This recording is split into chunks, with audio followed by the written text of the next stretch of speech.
Hey guys, it's Danny. Alrighty, today we're going to discuss about what is this big problem with moving orchids around. You might have heard in articles, well, not necessarily, maybe in people discussing about orchids, that it's not a good idea to move orchids from one location to the other. So I'll talk a little bit about that and see if there's actually anything wrong with moving orchids from one location to another. And if there are any effects, well, we're just gonna see them. Okay, so first of all, from the point of view of health, moving orchids around might or might not influence an orchid's health. For example, if you move an orchid which always grew in one particular type of location and climate with its particular external factors such as light, temperature, and humidity, moving it to a different location which has quite the difference in these external factors might make it invest a lot of energy into getting adjusted to that particular location. So for example, when you purchase an orchid from the store or its nursery, it does take a bit of time for it to adjust to the new environment, to the new parameters, and so on, if your house or your growing space is very different from the one in the nursery or in the store.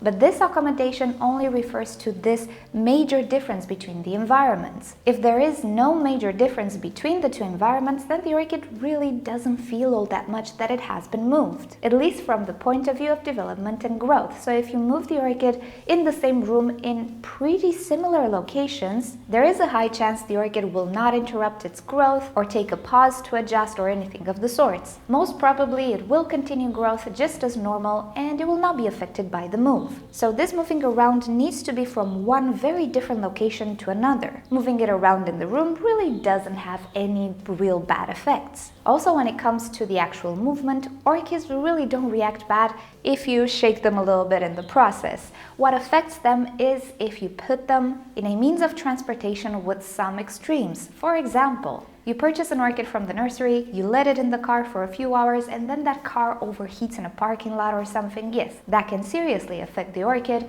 or its structures, such as leaves. If it's in the sun, it will get some sunburn. If it has flowers, some buds or flowers might fall, and so on. But if you're just handling it for a few minutes inside your home without damaging any structures, really there is nothing that can set it back or disturb it in any way. If the roots don't break, if the foliage doesn't break, flower spikes and so on, then pretty much everything is okay. So a little moving around doesn't harm them. The vibration again doesn't harm them. They are the types of plants who do enjoy air, so you moving it around a bit would be equivalent to just a draft of air, which is perfectly fine as long as temperature, humidity, and light quantity are not changed a lot. And by speaking to people here, I have an impression that people say orchids really hate to be moved around. And I get asked if that's true quite a lot. And well, not necessarily. They don't react all that bad to moving around. Again, if you don't change the environment drastically. But what gets affected by moving around is the flowers and flower spikes. And not necessarily that they will drop or yellow and fall, but they might just develop a little wonky. And here's where I have my examples. So, moving an orchid from one location to another, even in the same room, can change the direction of the light source. And for some orchids, this can translate into some aesthetical problems rather than health problems. And here we will show the Phalaenopsis orchids. A while back I made a video on how to obtain a beautiful cascade of very symmetrical looking flowers on a Phalaenopsis orchid. And that's because, well, that's my preference. If you missed that video and would like to check it out, I'll add it in the description below. So I was saying in that video that the direction of light dictates how the flower spike will grow. For many orchids, if not all of them, the direction of light will dictate the direction of the flower spike's development as well. So as you can see in my example, pretty much all of my Phalaenopsis orchids are extending flower spikes in the front, and this is because my light comes from somewhere here.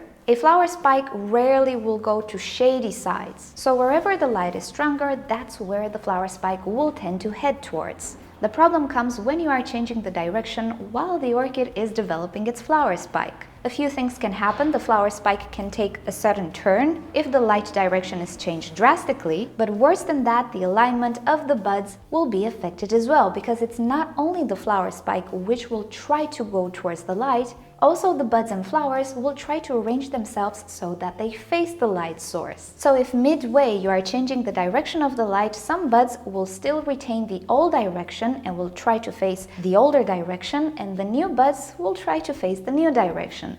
And I think you can see where the problem is, and I'll show you on my orchids. Since the flower spikes extended so much that I needed to move them to a different shelf, well, the display will definitely not be spectacular this year. So let's take a look at this flower spike. Usually the flowers should be on the sides of the flower spike. Looking at this one, we can see that we have a bud coming from underneath somewhere, then a bud above it, and the rest of the buds really don't know exactly what to do. Towards the tip, it's starting to normalize, but these already formed.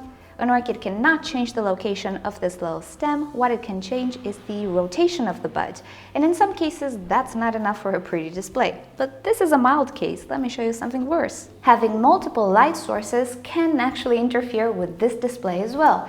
In this example, I have a Phalaenopsis orchid. Most of the flowers are facing this direction, except a few, and you can see here, this one and this one are facing backwards.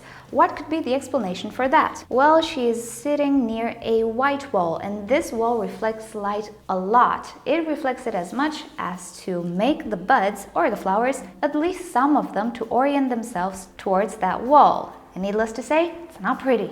But she's not the only one. This again is orienting some of the flowers towards the actual light source and some of them towards the wall. And at this hour, it actually really reflects the sun. So you can see that the flower spike has flowers above and beneath rather than sideways. And looking at this bud, I think he will try to face the wall as well.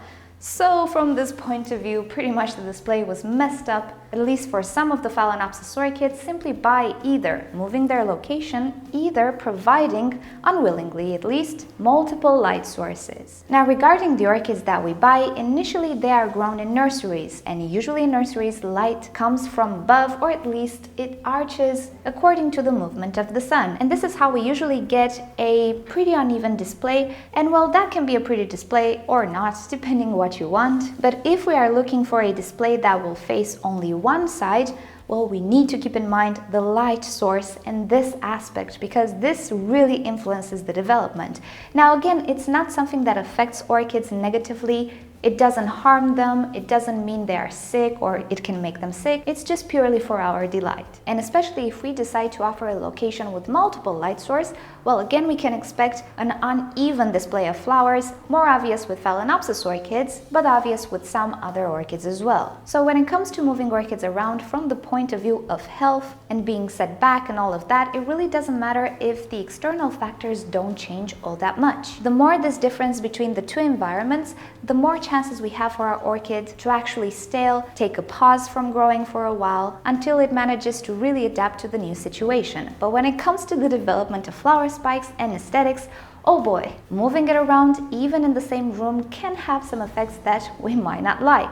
And this is sadly the case with my Phalaenopsis this year, and I absolutely did not take into account the reflection of the sun on that white wall. Now, at the stage where my Phalaenopsis are at the moment, with their flower development, there isn't much I can do. I cannot make the flower spike rotate or the buds rotate in any way. So probably I will try to change their location to a one light source only, because I can still control how these buds face. I can make them face in one direction or in the back. But other than that, I cannot really do much about it. So take this into account. If you have a reflective surface behind your orchid, there is a chance the flowers will try to face in that direction as well. So from this point of view, you might want to cover it up or put a dark background behind your orchids if you are looking for a display in only one direction. If you don't really care, then don't worry, this does not affect the health of the orchid or its development in any way. It just has to do with aesthetics. So right now it's gonna be really interesting to see how my Phalaenopsis orchids will look like. At least on some of them, I will not get that cascade thing that I was looking for. But there we go, live and learn, and we'll see how they develop this year.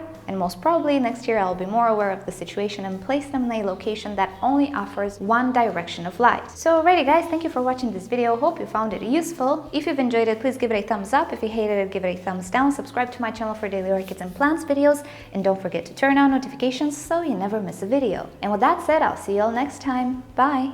As for this, I cannot help for think about a circle. So we have flowers going in this direction, and then they will start to go in this direction, and it completes a full circle. Oh well, there's always next year.